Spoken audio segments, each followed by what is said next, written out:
দেখে নাও এবারে টিআরপি রেজাল্টে কে করলো বাজিমাত আর কে ছিটকে পড়লো সেরা 5 থেকে।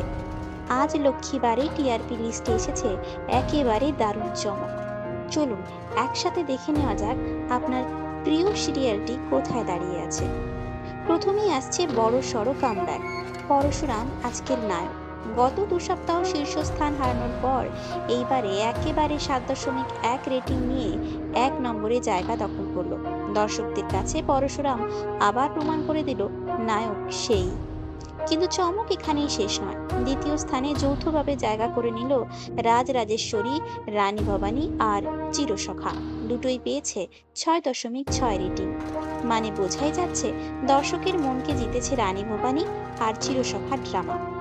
এবার তৃতীয় স্থানে জি বাংলার ফেভারিট জগদ্ধাত্রী পেয়েছে 6.5 রেটিং। এখনো টপ 3-তে নিজের জায়গা ধরে রেখেছে। চতুর্থ স্থানে পরিণীতা আর পঞ্চমে রাঙ্গামতি তীরন্দাজ, দুটোই 6.2 রেটিংয়ে। মানে লড়াই বেশ জমজমাট।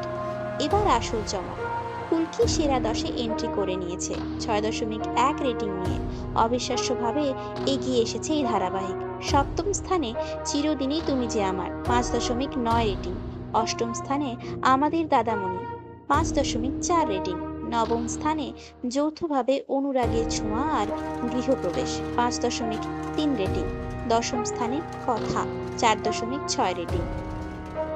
তাহলে এবার পরিষ্কার, টিআরপি লিস্টে সবচেয়ে বড় কামব্যাক করলো পরশুরাম, কিন্তু রাজরাজেশ্বরী, রানী ভবানী আর চিরসখাও হাড্ডাহাড্ডি টক্কর দিচ্ছে। আপনার প্রিয় সিরিয়াল এই লিস্টে কত নম্বরে আছে কমেন্টে লিখে জানাতে ভুলবেন না। আর হ্যাঁ, গসিপ গ্যালারিকে সাবস্ক্রাইব করুন, কারণ সিরিয়াল, গসিপ, টিআরপি আপডেট সবই পাবেন এখানে।